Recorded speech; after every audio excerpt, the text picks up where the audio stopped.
Hoy no vamos a hablar del nuevo iPhone. Hoy vamos a hablar del precio real de la manzana más famosa del mundo, Apple, la primera empresa en alcanzar los 3 trillones de dólares, pero también una de las más polémicas de la historia. Detrás de sus anuncios perfectos y sus productos brillantes, existe una sombra que casi nadie te cuenta. Olvida la leyenda del garaje, olvida la historia de éxito que siempre escuchaste, porque lo que descubrirás hoy no está en sus conferencias ni en sus comerciales. La traición que casi destruye a la compañía, los escándalos que marcaron su crecimiento y los secretos que siguen escondidos detrás de ese logo brillante. Esta no es solo la historia de cómo Apple llegó a lo más alto, es la otra cara del mito. Y después de ver esto, tal vez no vuelvas a mirar tu iPhone de la misma manera. La leyenda es casi sagrada. Dos jóvenes visionarios, Steve Jobs y Steve Wozniak, soldando placas base en un humilde garaje de California, forjando una revolución con sus propias manos, es el cuento de hadas perfecto del capitalismo moderno, la semilla del sueño americano. La imagen es tan poderosa que ese garaje es hoy un monumento histórico, pero es en gran medida una farsa de marketing. El propio cofundador, el genio técnico Steve Wozniak, ha insistido durante años en que esa historia es una exageración. Sí, usaban el garaje como base, pero según él, no se diseñó nada, no se prototipó nada, no se fabricó nada allí. La mayor parte del trabajo real se hacía en el cubículo de Wozniak en Hewlett Packard. ¿Por qué mentir? Porque Apple no vendía solo una computadora, vendía una ideología. Necesitaban una leyenda, un origen humilde y romántico que conectara con la gente. El garaje se convirtió en un santuario de marketing, el primer ladrillo en la construcción de un culto. La primera señal de que para Apple la percepción siempre sería más importante que la realidad. El éxito inicial fue meteórico, pero el paraíso se pudrió rápidamente. Con el poder llegó la paranoia y la traición. Steve Jobs, el alma de la compañía, había reclutado a un ejecutivo de Pepsi, John Sculley, con una pregunta legendaria. ¿Quieres pasar el resto de tu vida vendiendo agua azucarada o quieres venir conmigo y cambiar el mundo? La ironía es sangrienta. Fue el propio Sculley quien, en 1985, lideró una revuelta en la junta directiva. En una de las jugadas corporativas más brutales de la historia, Steve Jobs fue apuñalado por la espalda y exiliado de su propio reino. El genio fue declarado incontrolable y desechado. Sin su visionario, Apple se convirtió en un barco a la deriva. Entró en una era oscura, una década perdida en un laberinto de productos caros, confusos y sin alma, como el Apple Newton.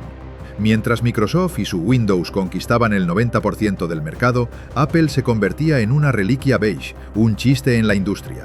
La situación era terminal, y pocos lo saben, pero en 1997 la catástrofe era inminente. Apple estaba a solo 90 días de declararse en bancarrota, a un suspiro de desaparecer para siempre. ¿Quién lo salvó en el último minuto?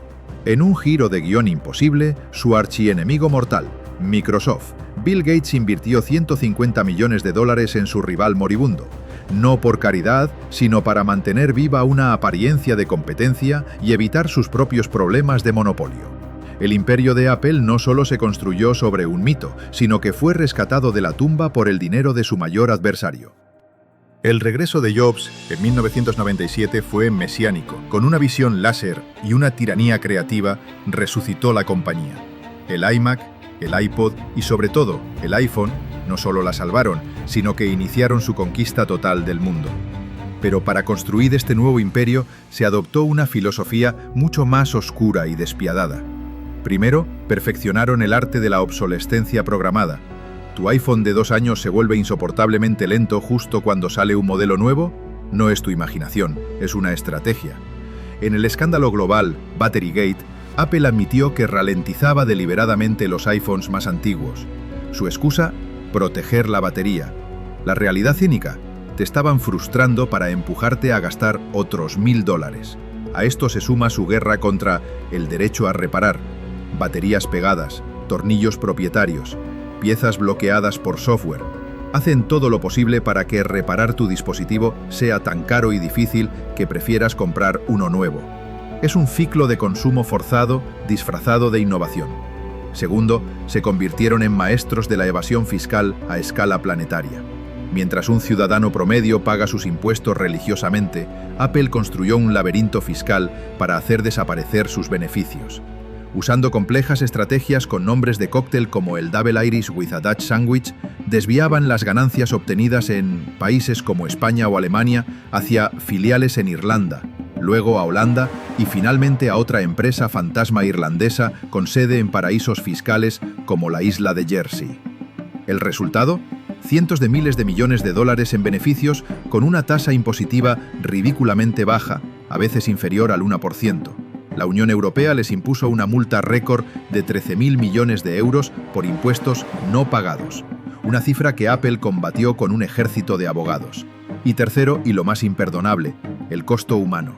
El iPhone, ese objeto de deseo pulcro y minimalista, nace en un entorno brutal. Durante años, su principal ensamblador, Foxconn en China, fue sinónimo de explotación. Fábricas del tamaño de ciudades, jornadas de 12 a 14 horas, presión psicológica insoportable y salarios mínimos.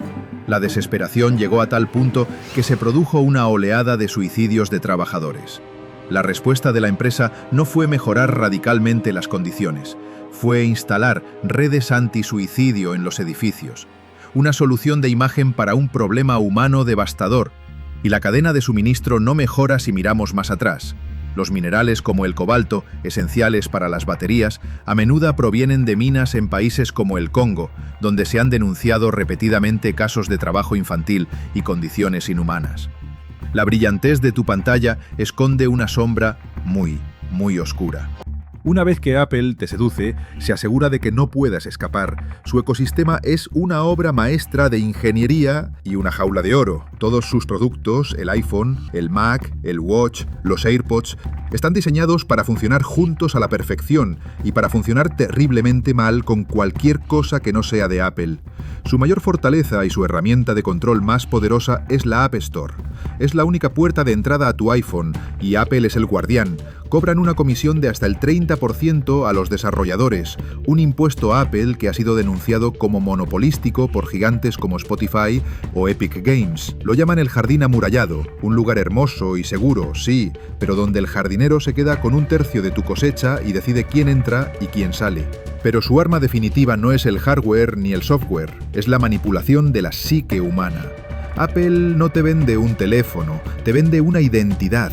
Te vende la idea de que al poseer sus productos eres más creativo, más moderno, más inteligente. Perteneces a una élite. Han convertido sus tiendas en catedrales modernas y sus lanzamientos de productos en eventos religiosos. Han perfeccionado el arte de generar un deseo irracional, un culto al logo que lleva a la gente a hacer colas durante días para comprar un dispositivo que, objetivamente, es solo una pequeña mejora del que ya tienen. Esta fórmula de diseño exquisito, marketing de culto y una moralidad flexible funcionó más allá de cualquier sueño. En 2022, Apple se convirtió en la primera empresa de la historia en valer $3 trillones. Es una cifra que rompe la mente. Es más que el Producto Interno Bruto de potencias como Reino Unido, Francia o la India. Es más que el valor combinado de Disney, Netflix, Nike, Coca-Cola, McDonald's y Starbucks juntas.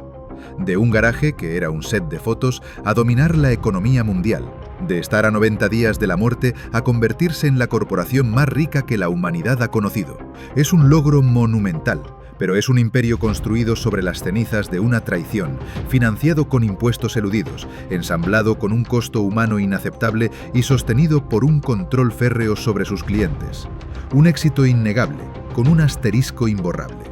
Así que la próxima vez que deslices el dedo por esa suave pantalla de cristal, la próxima vez que veas esa manzana brillante, la pregunta no es solo si Apple merece su éxito.